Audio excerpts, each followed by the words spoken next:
Hello. आइए आज आपको बताने जा रहे हैं ratio part two. Ratio part two BSSC के लिए रेशियो पार्ट टू पढ़ाने जा रहे हैं, आप ध्यान दीजिएगा। सबसे पहले आपको एक सवाल है, ये कहता है किन्हीं दो अंकों की ऐसी संख्या लीजिए जिसका योग होना चाहिए 9। अगर उसमें से 9 घटा लेंगे तो उसका स्थान बदल जाना चाहिए, नहीं इकाई वाला दहाई पर और दहाई वाला इकाई पर आ जाना चाहिए। ऐसे सवाल के लिए आपका ऑप्शन इसमें नहीं दिया हुआ है, लेकिन ऑप्शन से काम चलाते हैं। पहला ऑप्शन में है 18, दूसरा ऑप्शन में है 54, तीसरा ऑप्शन में है 45 और चौथा ऑप्शन में है नन। आप ध्यान से देखिएगा कि दो ऐसी संख्या लीजिए जिसका योग 9 होना चाहिए। योग तो इसका भी 9 है, इसका भी देखिए 5 4 9 है, इसका भी 9 है। हम यहां पर इसका ट्राई करते हैं, देखिए क्योंकि इसमें 9 घटाना है। जब 9 घटाएंगे तो घटने के बाद ये कितना हो जाएगा 45, यानी इसके जो स्थान है वो स्थान क्या हुआ, पलट गया। जो 4 था इधर आ गया, जो 5 था उधर चला गया। यानी दो ऐसी संख्या लेना है जिसका योग भी 9 होना चाहिए और उसमें से 9 घटा लेने पर उसका स्थान बदल जाना चाहिए। तो आपका आंसर हो गया 54, यानी आंसर हो गया हमारा कितना 54। आगे का ध्यान दिया जाए। देखिए अगला जो सवाल है वह कहता है कि किसी धन को ए और बी में इस प्रकार बांटा जाता है कि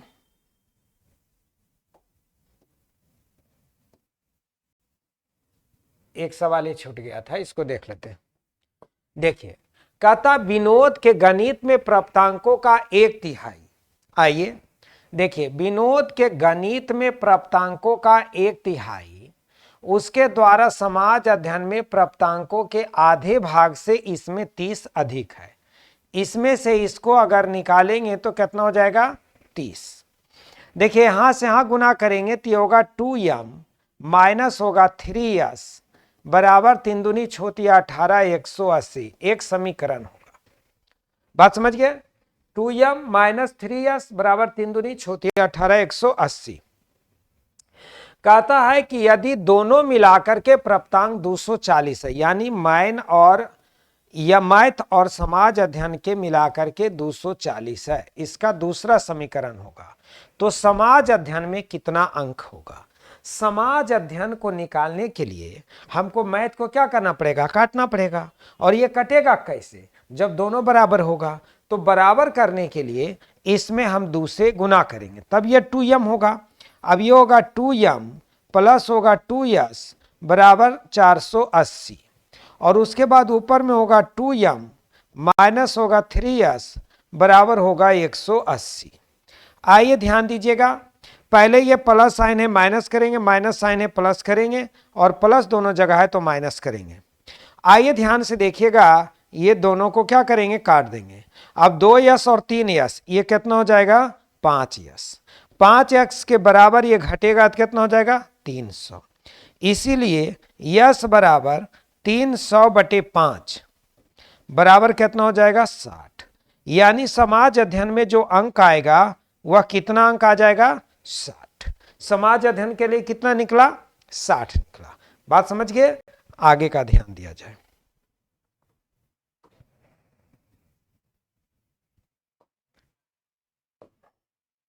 देखिए बाबू, कहता है किसी धन को ए और बी में इस प्रकार बांटा जाए कि ए के हिस्से का 3 गुना, ए के हिस्से का 3 गुना बी के हिस्से के दुगने के बराबर है। तो ए का हिस्सा पूरे धन का कौन सा भाग होगा। आप समझो हमारी बात को कि ए के हिस्से का 3 गुना बी के हिस्से के दुगने के बराबर है। तो यहां रेशियो बनाना पड़ेगा। ए अनुपात बी करने के लिए आपको जो बराबर में वैल्यू होता है रेशियो बनाने पर उलट जाता है। क्या होता है, उलट जाता, अर्थात ये 2 इधर हो जाएगा और ये 3 इधर हो जाएगा। अब पूछता है ए का भाग, तो ए का रेशियो है 2 ऊपर लिखना, टोटल को जोड़ करके नीचे लिखना। तो 2/5 भाग वैल्यू होगा किसका, ए का, यही तो आंसर होगा। 2/5 भाग किसका वैल्यू होगा? ए का वैल्यू होगा। आगे का ध्यान दिया जाए।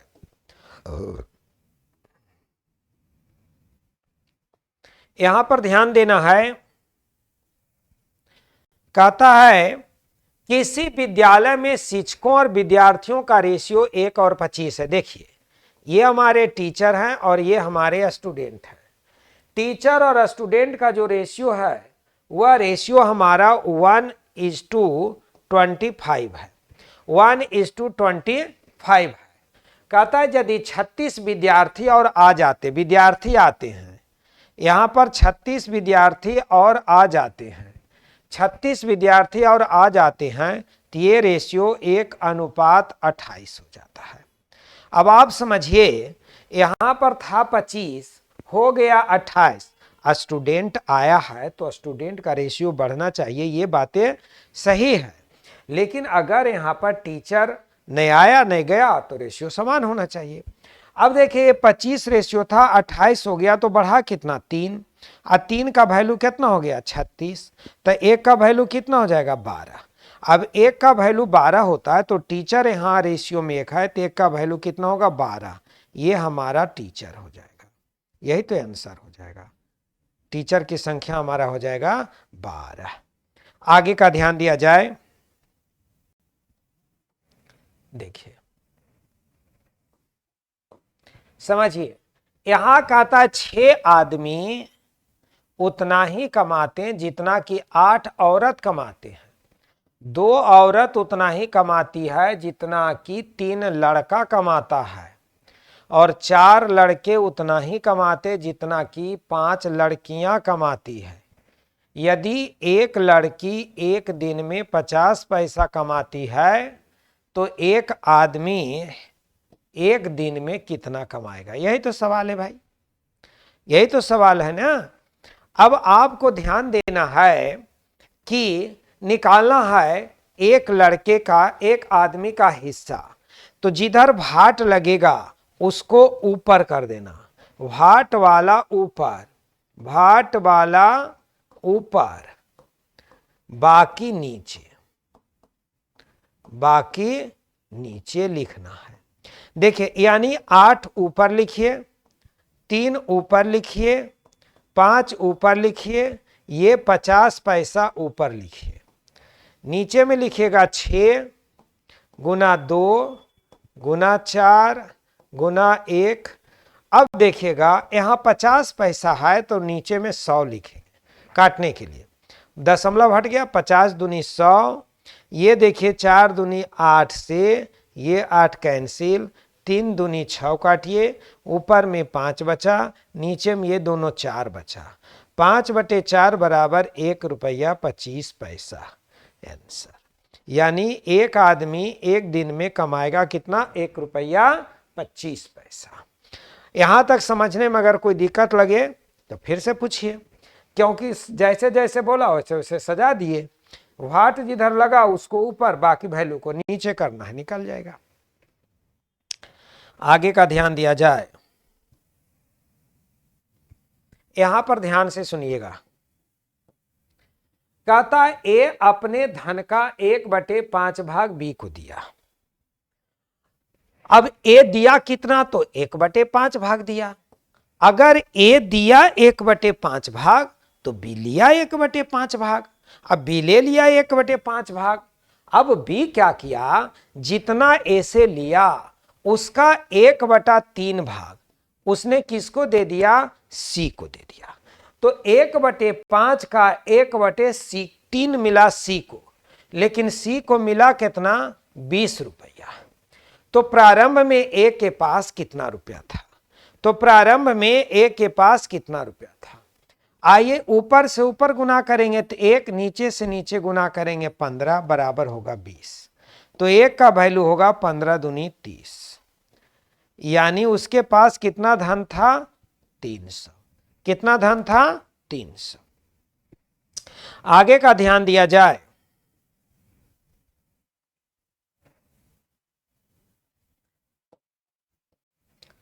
कहता है निम्न में से कौन 4 अंकों की एक विषम संख्या का वर्ग हो सकता है। समझिए समझिए हमारी बात को।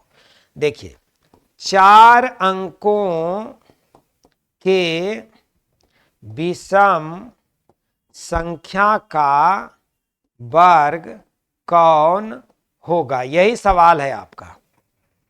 हम एक और शॉर्ट में बता देते हैं कि अगर कोई भी संख्या के वर्ग करिएगा तो अंकों की संख्या 2 गुना या 2 गुना से 1 कम होती है। तो 4 अंक की संख्या का वर्ग करिएगा तो ये 7 डिजिट में होगा या 8 डिजिट में होगा। जनरल 7 में ही होता है, दुगना से 1 कम ही होता है, दुगना रेयर केस में होता है। और इकाई के अंक पर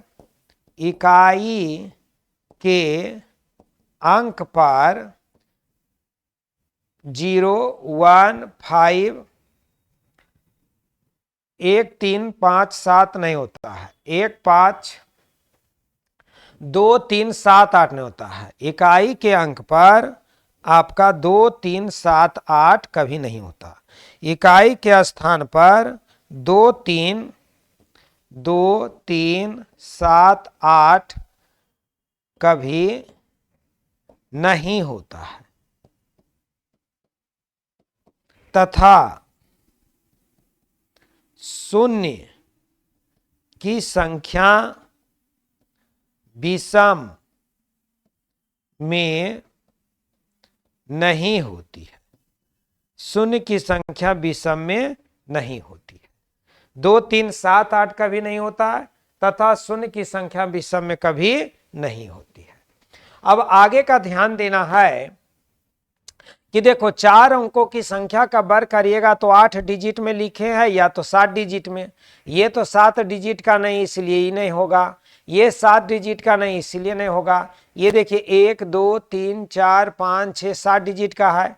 ये देखिए 1, 2, 3, 4, 5, 6, 7, 8 डिजिट का है। या तो ये हो सकता है या तो ये हो सकता है। लेकिन एक चीज और लिखें कि जिसके इकाई के स्थान पर 2, 3, 7, 8 कभी नहीं होता है, जो वर्ग संख्या होती है उसके इकाई के स्थान पर 2, 3, 7, 8 कभी नहीं होती है। इसीलिए आपको इसके इकाई पर 3 आ गया इसलिए वर्ग संख्या नहीं होगा, तो आपका आंसर ये हो जाएगा। आपका आंसर ये हो जाएगा 7 अंकों वाला। आगे का ध्यान दिया जाए।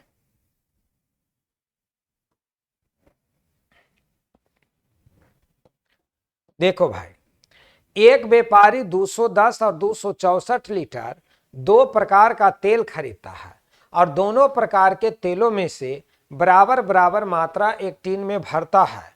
उसे कम से कम कितने टीनों की आवश्यकता होगी। यहां पर ध्यान देना है, ये 210 और 264 ये 2 प्रकार का तेल है। अब यहां पर ध्यान देना है कि बराबर बराबर मात्रा जब कहेगा तो इसका HCF निकालिएगा। ऐसे तो हमारा निकला हुआ है 6 होगा। ऐसे हम आपको सामने में निकाल के दिखाते हैं कि 264 में हम 210 से भागा देंगे तो एक बार लगेगा 210, ये हो जाएगा 4, ये हो जाएगा 4 और ये हो जाएगा आपका 6 में से जाएगा तो 5। अब 210 यहाँ लिखेंगे। अब इसके काटेंगे 54 से तो यहाँ पर ये हो जाएगा 3 बार लेंगे, 4 तिया 12, 5 तिया 15 और 1 16, 10 में से 2 जाएगा तो 8 और यहाँ बच गया 10, 10 में से हो जाएगा 4। अब 48 54 यहाँ ले लेंगे तो यहाँ पर आएगा एक बार 48, 14 8 14। अब यहाँ आ जाएगा 48। देखिए 6 से 8 बार में ये कट जाएगा 48। हमारा जो अंतिम भाजक है वही HCF कहलाता है। हमने निकाल लिया था यहाँ HCF, यानी 6 जो आया वह जो डिब्बा होगा वो डिब्बा का प्रत्येक डिब्बा का मात्रा होगा। ये प्रत्येक डिब्बा जो होगा ये डिब्बा होगा जो 6 लीटर वाला होगा। अब डिब्बा की संख्या पूछता है तो टीन की संख्या यानी डिब्बा 3 यहां लिखते हैं कि संख्या अगर पूछता है तो 210 प्लस लिखेंगे 264 अब बटा 6, ये हो गया 4, 6 1 7, 2 2 4, अब बटा 6 79, इतना डिब्बा हो जाएगा, यही आंसर हो जाएगा। दोनों तेल को जोड़ करके जितना HCF आया उससे भागा दे दीजिएगा, आपका डिब्बा निकल जाएगा। यहां तक में कोई दिक्कत नहीं। आइए आगे का ध्यान दिया जाए। सबसे पहले क्या करेंगे, कहता है जब किसी संख्या में 54 से भाग दिया जाता है तो 24 शेष बचता है। देखिए कोई संख्या मान लीजिए और उस संख्या में 54 से भाग दिया जाता है, शेष 24 बचता है। कहता है यदि इसी संख्या को 9 से भाग दिया जाए तो जो शेष बचा उसी में 9 से भागा दे देना है, तो 9 दूनी 18, तो 6 शेष बचेगा, यही आंसर हो जाएगा। कहता है कि जब किसी संख्या में 54 से भाग दिया जाता है तो 24 शेष बचता है। कहता है यदि उसी संख्या को 9 से भाग दिया जाए तो क्या शेष बचेगा, तो जो शेष बचता है उसी में 9 से भाग दे देते हैं, तो जो अंतिम शेष होता है वही आंसर हो जाता है। आगे का ध्यान दिया जाए। देखिए कहता है यदि किसी वर्ग में लड़कों की संख्या लड़कियों की संख्या से 1/3 अधिक है तो निम्नलिखित में कौन सा पूरे वर्ग की संख्या हो सकता है। जब अधिक कहेगा, 1/3 अधिक कहेगा तो इसको ऊपर ले जा करके जोड़ देना है, तो 1 में 3 जोड़ देना है तो ऊपर होगा 4 और नीचे होगा 3, ये हो जाएगा लड़कों की संख्या बॉय, ये होगा गर्ल, ये 4:3। अब इसको योग हो जाएगा, जोड़िएगा तो हो जाएगा 7। अब देखिए कौन सी संख्या हो सकता, 7 से इसके योग से जो ऑप्शन यहां कट जाएगा वही लड़के और लड़की की संख्या हो सकता है। ये 7 से जो ऑप्शन कट जाएगा वही लड़के तथा लड़की का संख्या हो सकता है। अब यहां पर ध्यान देना है, ये 7 से काटेंगे तो देखिए 1 नंबर ये कट रहा है, 35 कट रहा है। 7 से भागा देंगे तो ये 35 क्या हो रहा है, कट रहा है। इसीलिए हमारा आंसर ऑप्शन नंबर 1 हो जाएगा, ऑप्शन नंबर 1 हो जाएगा। आगे का ध्यान दिया जाए।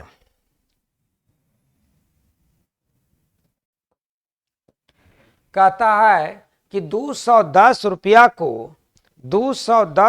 को ए और बी में इस प्रकार बांटा गया है कि यदि ए को 2 रुपया मिले तो बी को 3 रुपया मिलेगा। देखो यदि ए को ए बी और सी में इस प्रकार बांटा गया है कि यदि ए को 2 रुपया मिले तो बी को 3 रुपया मिलेगा, और जब बी को 3 रुपया मिले तो सी को 4 रुपया मिलेगा। तो कहता है कि यदि बी को 3 रुपया मिले, ए बी और सी में ए को 2 रुपया तो बी को 3 रुपया, यदि बी को 4 रुपया तो सी को 5 रुपया मिलेगा। अच्छा, यहां पर आ गया कहता है कि बी को 4 रुपया मिलेगा तो सी को 5 रुपया मिलेगा, तो ए का हिस्सा क्या होगा, और टोटल रुपया हमारा है 210 रुपया। देखो यहां से गुना करेंगे तो ये हो जाएगा 4 दूनी 8, यहां से गुना करेंगे तो ये हो जाएगा 12, और यहां से गुना करेंगे तो ये हो जाएगा 5 दिया 15। अब एक चीज ध्यान से देखिएगा कि ए को जब 2 रुपया मिलेगा तो बी को 3 रुपया मिलेगा, और जब बी को 4 रुपया मिलेगा तो सी को 5 रुपया मिलेगा। अब यहां पर 12, 8, 20, 10, 30 और 5 35, टोटल रेशियो हमारा 35 का वैल्यू 210।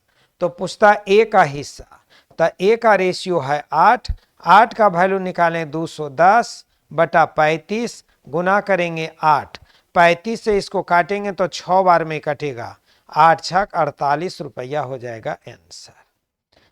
फिर से समझिएगा, ए को 2 तो बी को 3, जब बी को 4 तो सी को 5, यहां से गुना करिएगा ए का वैल्यू, यहां से गुना करिएगा बी का वैल्यू, सी का वैल्यू होगा। ये टोटल रेशियो जोड़िएगा तो होगा 35, 35 का वैल्यू 210, तो ए का वैल्यू हुआ 8, तो 210 बटा करेंगे 35 गुने 8 बराबर कितना हो जाएगा 48। यहां तक समझने में कोई दिक्कत हुआ? आगे का ध्यान दिया जाए।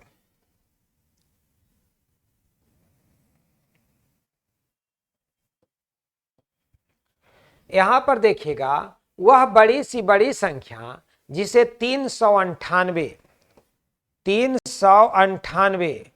436 और 542 में भाग देने पर 7, 11 और 15 शेष बचता है। ध्यान से देखिएगा कि वह बड़ी सी बड़ी संख्या जिसे 398, 436 और 542 में भाग देने पर 7, 11 तथा 15 शेष बचे।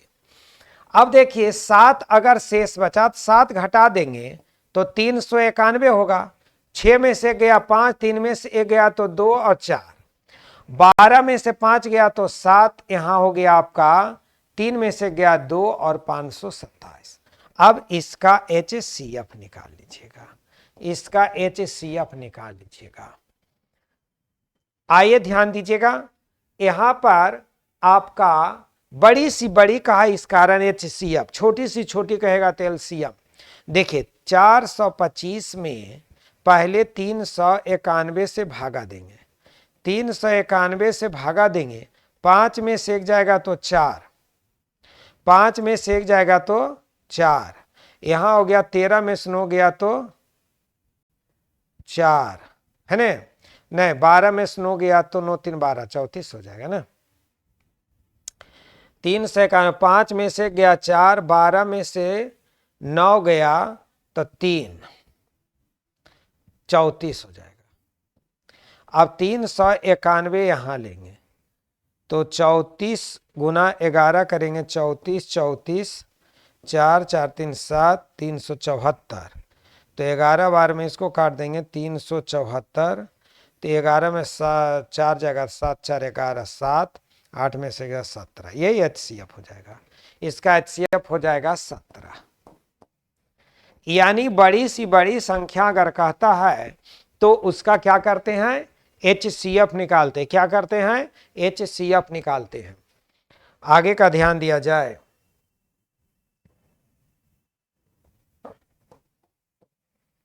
दो संख्याएं 4242 है, दो संख्याएं 4242 है और 2903 है।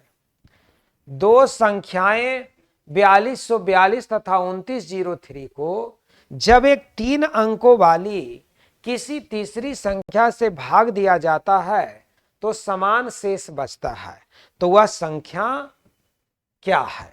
आइए, जब दो अलग अलग संख्या को किसी 3 अंकों वाली संख्या से भाग देने पर समान शेष अगर बचता है तो ये दोनों संख्याओं का अंतर निकाल लेते हैं, और जो दोनों का अंतर होता है वह संख्या इस ऑप्शन में किसी से कट जाना चाहिए। अब देखिए यहां 12 में से 3 गया तो 9, यहां हो गया 3, यहां 12 में से 9 गया तो 3, 3 में से 2 गया 1339। अब ये 1339 को देखना है कि किससे कट जाता। देखो 103 से ये 13 बार में कट जाएगा, जो 103 से 13 बार में कटता है। इसीलिए आंसर हमारा होगा कितना हो जाएगा आपका 103 हो जाएगा, ये आंसर हो जाएगा। 103 से दोनों संख्याओं का अंतर उस ऑप्शन से कट जाना चाहिए। आगे का ध्यान दिया जाए।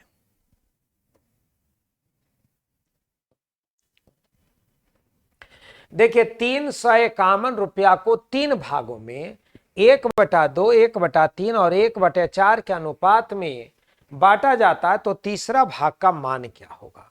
देखो भाई, ये 351 रुपया है, इसको 1/2, 1/3 और 1/4 के अनुपात में बांटा जाता है। सबसे पहले क्या करेंगे 2, 3 और 4 का एलसीएम लेंगे, इसका एलसीएम हो जाएगा 12।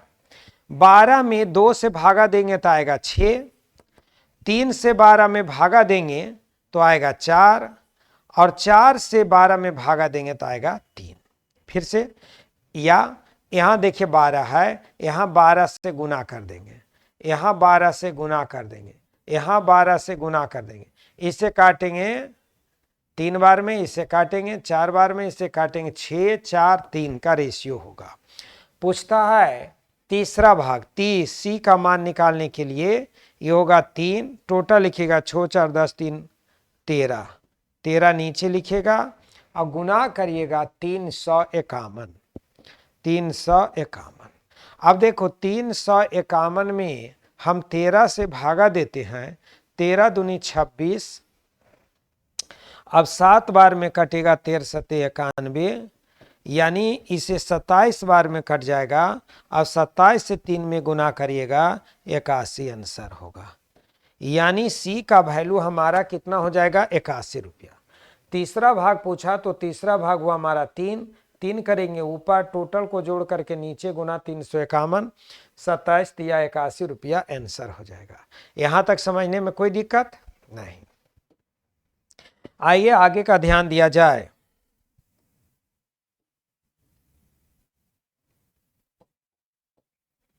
कहता है यदि ए और बी के वेतन में 1 और 2 का अनुपात है, देखो ए और बी के वेतन में 1 और 2 का अनुपात है, ए और सी के वेतन में, ए और सी के वेतन में 2 और 3 का अनुपात है, तो सी और बी का वेतन का अनुपात पूछता है। यही सवाल है, हमारी बात को समझिए।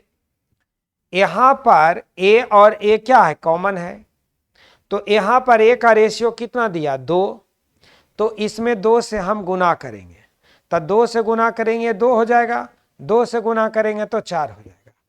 अब ध्यान देना है कि हमारा ए का वैल्यू हो जाएगा 2, बी का वैल्यू हो जाएगा कितना 4, सी का वैल्यू हो जाएगा 3। अगर हम ऐसे निकालें ए बी सी का, तो ए का वैल्यू होगा 2, बी का वैल्यू होगा 4, सी का वैल्यू होगा 3। यहाँ सी का वैल्यू पहले पूछा, उसके बाद बी का वैल्यू पूछा, 3:4 आंसर हो जाएगा, 3:4 आंसर हो जाएगा। यहां तक समझने में कोई दिक्कत हुआ? कोई दिक्कत नहीं। आगे का ध्यान दो।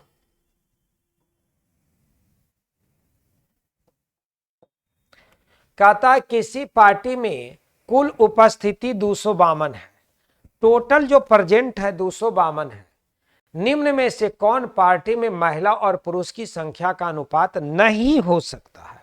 आप समझो, देखो भैया, जिस रेशियो के योग से 252 कटेगा वह महिला और पुरुष की संख्या हो जाएगा, और जिससे नहीं 252 कटेगा वह रेशियो आपका आंसर होगा।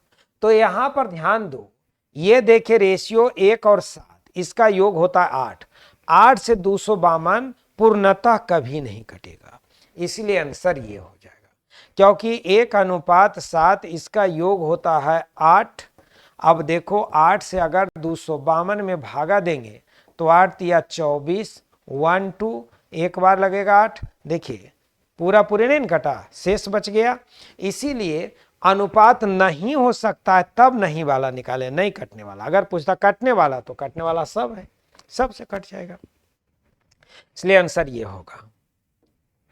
आगे का ध्यान दिया जाए।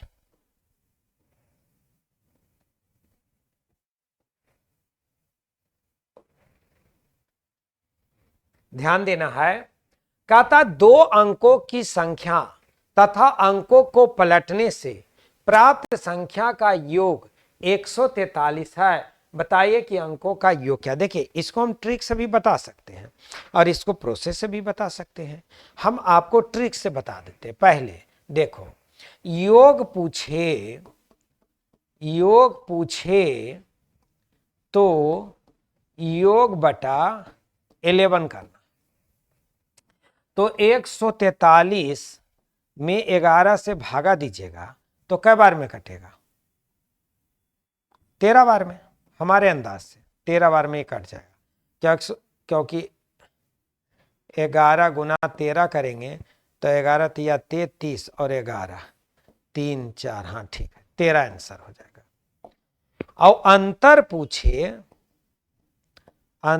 पूछे तब अंतर दिया हुआ रहेगा, अंतर बटा 9 करना है, 9 करना है। अंतर पूछेगा तो अंतर बटा 9, योग पूछेगा योग बटा 11। अब कैसे होता उसको बता रहे हैं, देखो कहता दो संख्याओं का, दो अंकों की संख्या, देखो 10x प्लस y एक संख्या होगा, पलटिएगा तो 10y प्लस x दूसरा संख्या होगा। पलटने पर प्राप्त संख्या का योग 143 है, इसका योग हमारा 143 है। अब 10x में से x जोड़ेंगे तो होगा 11x, अब y में 10y जोड़ेंगे तो 11y बराबर 143। अब 11 हम कॉमन लेंगे तो x प्लस y बराबर 143, तो x प्लस y बराबर 143 बटा 11, 13 बार में कटेगा। आ गया ना, x प्लस y बराबर 13। अभी 13 लाए थे ना, देखो अच्छा भाई, देखो यहां पर 13 आया जैसे, तो इसीलिए आपका 13 आ जाएगा आंसर। आज की सेवा यहीं तक, फिर नेक्स्ट पार्ट में आपको बताएंगे। जरा ध्यान से पढ़िएगा और अच्छा लगे तो कमेंट में, जो भी कोई दिक्कत शिकत हो कमेंट में आप लिखिएगा।